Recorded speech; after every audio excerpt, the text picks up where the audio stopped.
ಜೈ ಶ್ರೀರಾಮ್, ಹೇಗಿದ್ದೀರಾ? 2 ವಾರದ ವೀಡಿಯೋ ಒಟ್ಟಿಗೆ ಹಾಕ್ತಾ ಇದ್ದೀನಿ. ಮೊನ್ನೆ ಸ್ವಾತಂತ್ರ್ಯ ದಿನಾಚರಣೆದೆಲ್ಲ ವೀಡಿಯೋ ಫೋಟೋಸ್ ಎಲ್ಲ ಹಾಕ್ತಾ ಇದ್ದೀನಿ, ನೋಡ್ಬೋದು.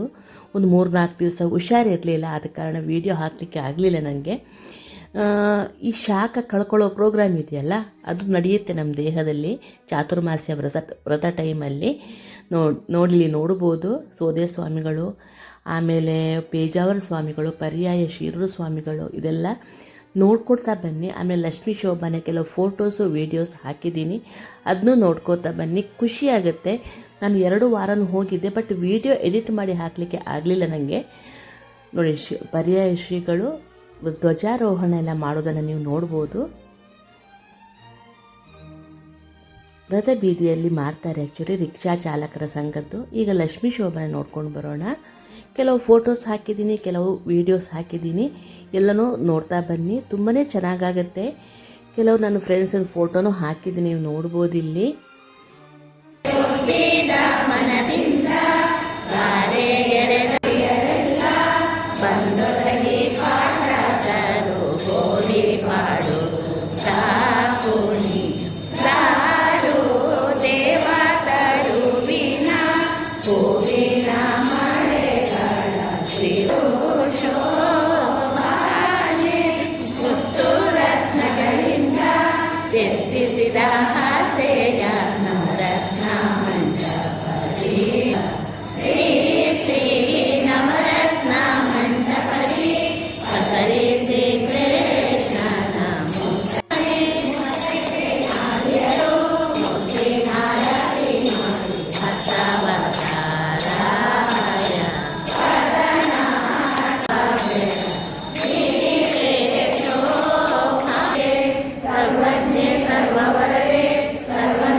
ಲಕ್ಷ್ಮೀ ಶೋಭಾನೆ ಕಾರ್ಯಕ್ರಮ ನೋಡ್ಕೊಂಡು ಬಂದಿದ್ದೇನೆ. ಈಗ ಒಂದು ಹೆಸರು ಕಾಳಿನ ದೋಸೆ ಮಾಡೋಣ.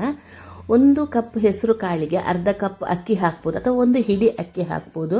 ನಿಮಗೆ ಹೇಗೆ ಅನುಕೂಲನ ಹಾಗೆ ಮಾಡಿ. ಅದಕ್ಕೆ ಸ್ವಲ್ಪ ಪೆಪ್ಪರು ಅಂದರೆ ಕಾಳುಮೆಣಸು ಮತ್ತು ಜೀರಿಗೆ ಹಾಕಿ ಅದನ್ನ ನುಣ್ಣಗೆ ರುಬ್ಕೊಳ್ಬೇಕು. ತುಂಬ ಚೆನ್ನಾಗಾಗುತ್ತೆ ದೋಸೆ. ಈ ವ್ರತಕ್ಕೆ ಹೆಸರು ಕಾಳು ಬರೋ ಕಾರಣ ನಾವು ಮಾಡ್ಬೋದು. ನೀವು ಇಲ್ಲಿ ನೋಡ್ಬೋದು. ನಾವು ಆ್ಯಕ್ಚುಲಿ ಬೆಳಗ್ಗೆ ತಿಂಡಿಗೆ ಮಾಡ್ತೀವಿ ನೋಡಿ. ಇದನ್ನ ಮಿಕ್ಸಿಗೆ ಹಾಕ್ಕೊಂಡು ರುಬ್ಕೊಳ್ಳಿ. ದೋಸೆ ತುಂಬ ತೆಳುವಾಗಿ ಬರುತ್ತೆ. ನಿಮಗೆ ಕ್ರಿಸ್ಪ್ ಬೇಕು ಅಂದರೆ ಸ್ವಲ್ಪ ಅಕ್ಕಿ ಜಾಸ್ತಿ ಹಾಕ್ಕೊಳ್ಳಿ.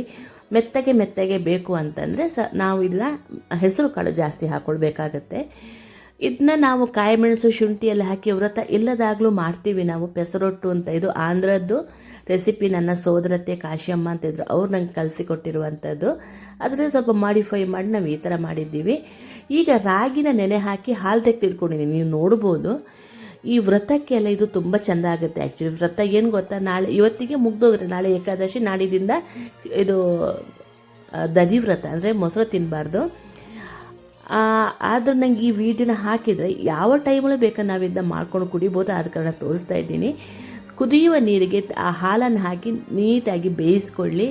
ನನಗೆ ಕ್ಯಾಮರಾ ಹಿಡ್ಕೊಂಡು ನನಗೆ ಅಷ್ಟು ಕೂರ್ತಾ ಇರಲಿಲ್ಲ, ಆದರೂ ನಾನು ಆವತ್ತು ರೆಸಿಪಿ ಮಾಡಿದ್ದೆ. ಅದಕ್ಕೆ ವಿಡಿಯೋ ಎಡಿಟ್ ಮಾಡಿ ಹಾಕಲಿಕ್ಕೆ ಆಗಲಿಲ್ಲ ನೋಡಿ. ಆನಂತರ ದೋಸೆ ನೋಡಿ ಎಷ್ಟು ಕ್ರಿಸ್ಪಾಗಿ ಬರುತ್ತೆ. ತುಪ್ಪ ಹಾಕ್ಕೊಂಡು, ನಾವು ತುಪ್ಪ ಬೆಲ್ಲದಲ್ಲಿ ತಿಂತೀವಿ, ಇವರಿಗೆಲ್ಲ ನಾವು ಚಟ್ನಿ ಸಾಂಬಾರು ಏನಾದರೂ ಮಾಡಿಕೊಡ್ತೀವಿ ಮನೆಯವರಿಗೆಲ್ಲ. ಎಷ್ಟು ನೀಟಾಗಿ ಬರುತ್ತೆ ದೋಸೆ ಅಂತಂದರೆ, ಹೆಸರು ಕಾಳು ಹಸಿ ಸ್ಮೆಲ್ಲು ಇಷ್ಟ ಆಗೋರಿಗೆ ಈ ದೋಸೆ ಇಷ್ಟ ಆಗುತ್ತೆ. ಅದೇ ಹೇಳಿದ, ವ್ರತ ಇಲ್ಲದಾಗ ಕಾಯಿ ಮೆಣಸು, ಕೊತ್ತಂಬರಿ ಸೊಪ್ಪು, ಆಮೇಲೆ ಶುಂಠಿ, ಜೀರಿಗೆ ಎಲ್ಲ ಹಾಕ್ಕೊಳ್ಬೇಕು. ಇದು ಕಳೆದ ವಾರದ ವೀಡಿಯೋ. ಈಗ ನಿನ್ನೆ ಮೊನ್ನೆದೆಲ್ಲ ಫೋಟೋ ಹಾಕ್ತಾ ಬರ್ತೀನಿ ಕೃಷ್ಣನದ್ದು. ಶ್ರೀಕೃಷ್ಣನಿಗೆ ನಿನ್ನೆ ಶ್ರೀನಿವಾಸನ ಅಲಂಕಾರ, ಮುಖ್ಯ ಪ್ರಾಣ ದೇವರದ್ದು ನೋಡಿ, ಪಾರಿಜಾತದ ಅಲಂಕಾರ ಎಷ್ಟು ಚೆನ್ನಾಗಿ ಬಂದಿತ್ತು ಅಂತ. ಆನಂತರ ಸೋದೆದು ತ್ರಿವಿಕ್ರಮ ದೇವರು, ಮುಖ್ಯ ಪ್ರಾಣ ದೇವರು, ಅಲ್ಲಿ ಪಟ್ಟದ ದೇವರ ಪೂಜೆ, ವಾದಿರಾಜರ ವೃಂದಾವನದ ಪೂಜೆಯ ಫೋಟೋಸ್ ಎಲ್ಲ ನೋಡ್ಕೋತಾ ಬನ್ನಿ. ಮೊನ್ನೆ ಶುಕ್ರವಾರದ ಅವತ್ತು ಗಜಲಕ್ಷ್ಮಿ ಅಲಂಕಾರ ನಮ್ಮ ಶ್ರೀಕೃಷ್ಣನಿಗೆ ವರಮಹಾಲಕ್ಷ್ಮಿಯ 2ನೇ ವಾರದಲ್ಲಿ ಇದು. ನಾಡಿದ್ದು ಇಲ್ಲಿ ವರಮಹಾಲಕ್ಷ್ಮಿ ನಾವು ಆಚರಿಸ್ತೀವಿ. ಇದು ನೋಡಿ ಮೊನ್ನೆದು ಅಲಂಕಾರ ಕೃಷ್ಣ ಹುಟ್ಟಿದಾಗ ಯಾವ ಥರ ಇದೆ ಅದರದ್ದು. ಯಾರೆಲ್ಲ ಚಕ್ರಾಬ್ಜ ಮಂಡಲ ಹಾಕ್ತೀರಾ ಅವ್ರ ಕಮೆಂಟ್ಸಲ್ಲಿ ಹೇಳಿ. ಈಗ ಲಕ್ಷ್ಮೀ ಶೋಭಾನದ ಪ್ರೋಗ್ರಾಮ್ ನೋಡ್ಕೊಂಡು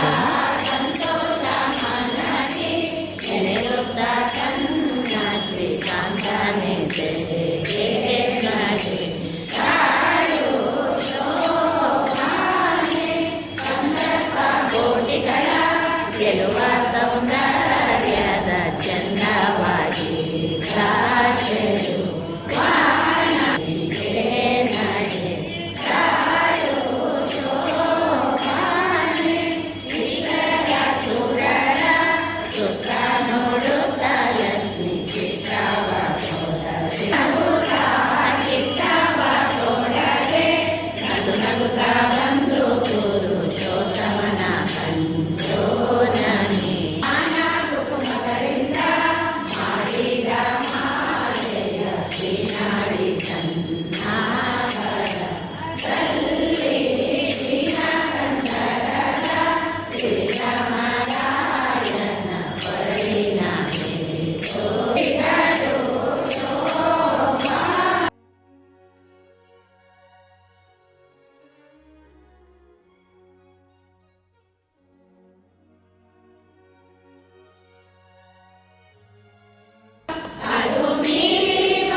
ನೋಡಿ. ಹೆಸರು ಕಾಳು ಮತ್ತು ಪೊನ್ನಂಗಣಿ ಸೊಪ್ಪಿನ ಪಲ್ಯ, ಇದಕ್ಕೆ ಪೆಪ್ಪರ್ ಮತ್ತು ಜೀರಿಗೆ ಪುಡಿ ಮಾತ್ರ ಹಾಕಿರುವಂಥದ್ದು. ಬೆಲ್ಲ, ಉಪ್ಪು, ನೆಕ್ಸ್ಟ್ ತೆಂಗಿನಕಾಯಿ ತುರಿ ಇಷ್ಟೇ ಹಾಕಿ ಮಾಡಿರುವಂಥದ್ದು. ನಾವು ತುಂಬ ಸಲ ತೋರಿಸಿದ್ದೀವಿ, ಆದ ಕಾರಣ ಡೀಟೇಲ್ ಆಗಿ ತೋರಿಸಿಲ್ಲ.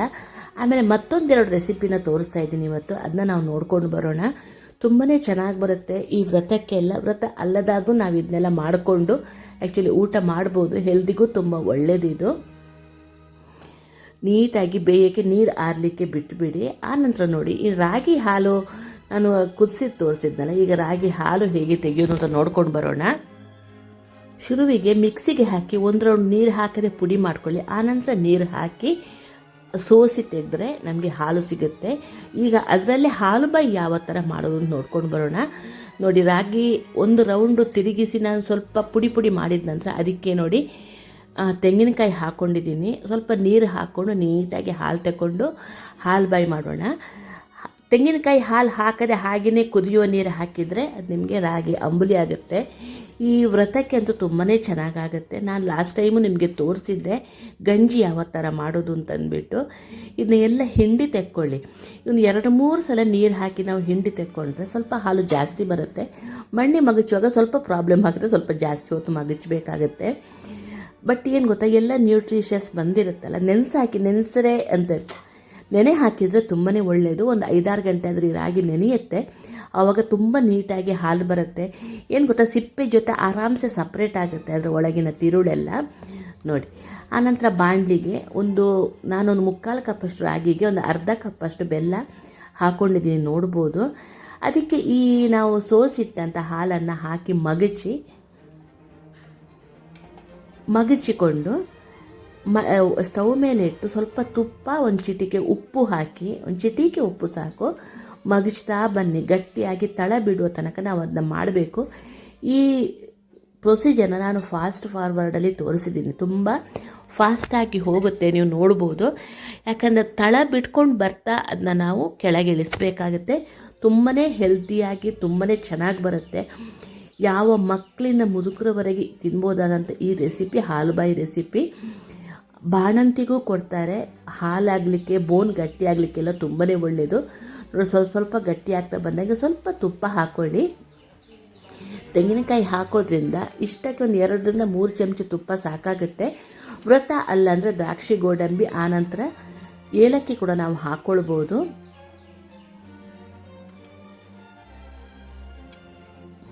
ಫಾಸ್ಟ್ ಫಾರ್ವರ್ಡಲ್ಲಿ ತೋರಿಸಿದ್ದೀನಿ, ನೋಡ್ತಾ ಬನ್ನಿ. ಏಲಕ್ಕಿನ ನಾವು ಮಿಕ್ಸಿಗೆ ಹಾಕಿದಾಗಲೂ ಹಾಕ್ಬೋದು, ಇಲ್ಲಾಂದ್ರೆ ಪುಡಿ ಮಾಡಿ ನಾವು ತಟ್ಟೆಗೆ ಹಾಕಿ ಅದನ್ನ ಸೆಟ್ ಮಾಡ್ತೀವಲ್ವ ಆವಾಗಲೂ ಹಾಕ್ಕೊಳ್ಬೋದು, ನಿಮಗೆ ಬಿಟ್ಟಿದ್ದು. ಈ ವ್ರತಕ್ಕೆ ಏಲಕ್ಕಿ ಬಾರದ ಕಾರಣ ಏಲಕ್ಕಿ ನಾನು ಮುಟ್ಲಿಕ್ಕೆ ಹೋಗಿಲ್ಲ, ನೀವು ನೋಡ್ಬೋದು. ಆ ತಳ ಬಿಡ್ತಾ ಬಂತು, ನಾನು ಹೇಳಿದ್ದೀನಿ ಸ್ವಲ್ಪ ನೀರು ಜಾಸ್ತಿ ಆಗಿತ್ತು. ರಾಗಿಗೆ ಅಕ್ಕಿ ಥರ ಜಾಸ್ತಿ ನೀರು ಹಿಡಿಸೋದಿಲ್ಲ, ರಾಗಿಗೆ 1ಕ್ಕೆ 2 ನೀರು ಹಾಕಿದರೆ ಸಾಕು. 1 ಕಪ್ಪು ರಾಗಿ ತಗೊಂಡ್ರೆ 2 ಕಪ್ಪು ನೀರು ಸಾಕಾಗುತ್ತೆ, ಅಕ್ಕಿ ಆದರೆ 3 ಕಪ್ಪು ಬೇಕಾಗುತ್ತೆ.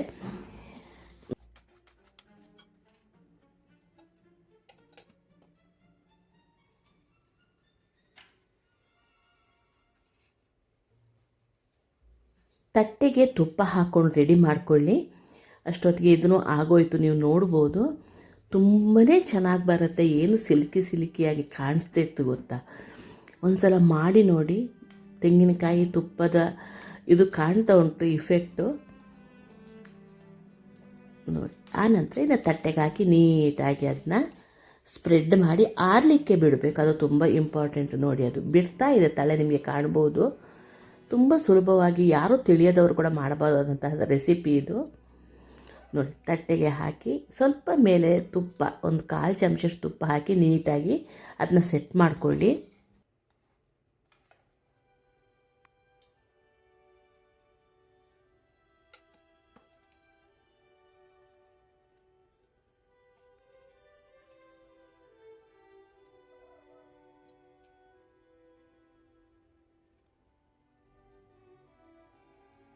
ನೋಡಿ ಹಾಲ್ಬಾಯಿ ರೆಡಿ ಆಯಿತು. ತಣ್ಣಗಾದ ನಂತರ ಕಟ್ ಮಾಡ್ಕೋಬೇಕು. ಈಗ ಆ್ಯಕ್ಚುಲಿ ಭೋಜನ ಶಾಲೆಯಲ್ಲಿ ಮಾಡಿದ್ರು ಉದ್ನಿಟ್ಟು ಅಂತ ಹೇಳ್ತೀವಿ. ಹಸಿ ಉದ್ದನ್ನು ಸ್ವಲ್ಪ ನೀಟಾಗಿ ರುಬ್ಕೊಂಡು ಅದಕ್ಕೆ ಸ್ವಲ್ಪ ಪೆಪ್ಪರ್, ಜೀರಿಗೆ ಹಾಕ್ಕೊಂಡು ಮಜ್ಜಿಗೆ ಹಾಕ್ಕೊಂಡು ನುಣ್ಣಗೆ ರುಬ್ಕೊಂಡು ಒಂದು ಒಗ್ಗರಣೆ ಕೊಟ್ಟರೆ ಉದ್ನಿಟ್ಟು ರೆಡಿ ಆಗುತ್ತೆ. ಇದಕ್ಕೆ ತೆಂಗಿನಕಾಯಿ ಹಾಕುವ ಗೂಜಿಗೆಲ್ಲ ಹೋಗಬೇಡಿ. ವ್ರತ ಅಲ್ಲದಿದ್ದರೆ ನಾವು ಬೇರೆ ನಮನೆಯಲ್ಲಿ ಮಾಡ್ತೀವಿ, ಇದು ವ್ರತದ ಉದ್ದಿನ ಹಿಟ್ಟು. ನೋಡಿ ಎಲ್ಲ ಆಯಿತಾ. ನಂತರ ಇದಕ್ಕೊಂದು ಒಗ್ಗರಣೆ ಹಾಕಿದ್ರೆ ಸರಿ. ಉದ್ದಿನ ಬೇಳೆ, ಸಾಸಿವೆ ಅಥವಾ ಜೀರಿಗೆಯಲ್ಲಿ ಒಗ್ಗರಣೆ ಕೊಟ್ಟರೆ ಸರಿ. ಅದಕ್ಕೆ ಏನು ಗೊತ್ತಾ, ಈ ಪೊನ್ನಂಗಣಿ ಸೊಪ್ಪಿರುತ್ತಲ್ಲ ಅದು ಹಾಕಿನೂ ಸ್ವಲ್ಪ ಒಗ್ಗರಣೆ ಕೊಟ್ಟಿದ್ದೆ ನಾನು. ಬೇಕಂದರೆ 1-2 ಕಾಳು ಪೆಪ್ಪರ್ ಕೂಡ ಹಾಕ್ಕೊಳ್ಬೋದು ಇಡಿಯಾಗಿ. ತುಪ್ಪದಲ್ಲಿ ಹುರಿದ್ರೆ ನಿಮಗೆ ಅದು ಉರಿ ಬರೋದಿಲ್ಲ ಅಂತ ಹೇಳ್ತಾರೆ.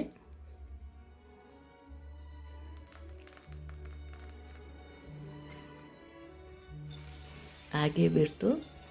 ಆನಂತರ ಈಗ ನಾವು ಮಾವಿನಕಾಯಿದು ಚಿತ್ರಾನ್ನ ನಾನು ತುಂಬ ಸಲ ತೋರಿಸಿದ್ದೀನಿ. ವ್ರತದ್ದು ಹೇಗೆ ಮಾಡೋದು ಅಂತ ನೋಡ್ಕೊಂಡು ಬರೋಣ. ಸಾಸಿವೆ ಉದ್ದಿನ ಬೇಳೆ ಹಾಕಿ ಚಟಪಟ ಅಂದ ನಂತರ ಅದಕ್ಕೆ ಅದೇ ಹೇಳಿದ್ನಲ್ಲ ಪೊನ್ನಂಗಡಿ ಸೊಪ್ಪು, ಕರಿಬೇವಿನ ಸೊಪ್ಪಿನ ಬದಲಿಗೆ ಪೊನ್ನಂಗಡಿ ಸೊಪ್ಪು ಸ್ವಲ್ಪ ಹಾಕ್ಕೊಂಡು ಮಾವಿನಕಾಯಿಯನ್ನು ತುರಿದು, ಈ ಸೀಸನಿಗೆ ಮಾವಿನಕಾಯಿ ಸಿಗುತ್ತೆ.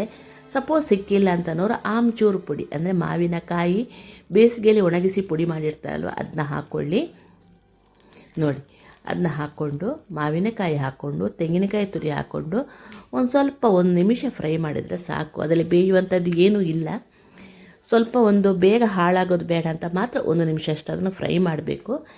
ಈ ಕಡೆ ಅನ್ನ ರೆಡಿ ಇಟ್ಕೊಂಡ್ರೆ ಬೇಗ ಈ ಚಿತ್ರಾನ್ನ ಆಗಿಬಿಡುತ್ತೆ.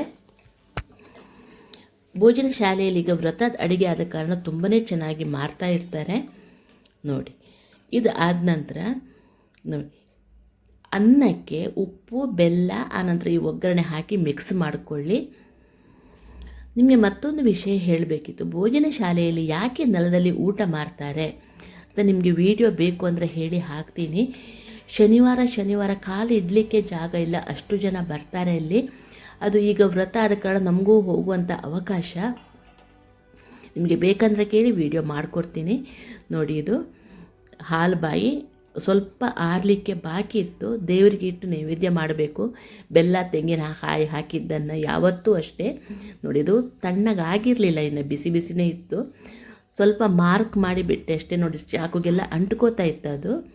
ನೋಡಿ ನೀವು ನೋಡ್ಬೋದು ಅನ್ನ, ಚಿತ್ರಾನ್ನ, ಹಾಲುಬಾಯಿ, ಪಲ್ಯ ಜೊತೆಗೆ ತಂಬುಳಿ ಜೊತೆ, ನಾವು ತಂಬುಳಿ ಅಲ್ವೇ ಉದ್ನಿಟ್ಟು ಜೊತೆ ನಮ್ಮದು ಊಟ ರೆಡಿ. ನೋಡಿ ಮೊಸರು ಎಲ್ಲ ಇದೆ ಅಲ್ಲಿ ಕಾಣ್ಬೋದು. ಇದು ಎಷ್ಟು ಚೆನ್ನಾಗಿ ಬಂದಿದೆ, ನನಗೆ ಅರ್ಧ ಊಟ ಆದಾಗ ನೆನಪಾಯಿತು. ನೋಡಿ ಎಷ್ಟು ಚೆನ್ನಾಗಿದೆ ಅಂತ ನೋಡ್ಬೋದು ನೀವಿದು. ನೀಟಾಗಿ ಬಂದಿದೆ. ಹೇಗಾಯಿತು ಹೇಳಿ ಫ್ರೆಂಡ್ಸ್ ವಿಡಿಯೋ. ಇಷ್ಟ ಲೈಕ್, ಶೇರ್, ಕಮೆಂಟ್ಸ್ ಮಾಡೋದನ್ನು ಮರಿಬೇಡಿ. Thank you.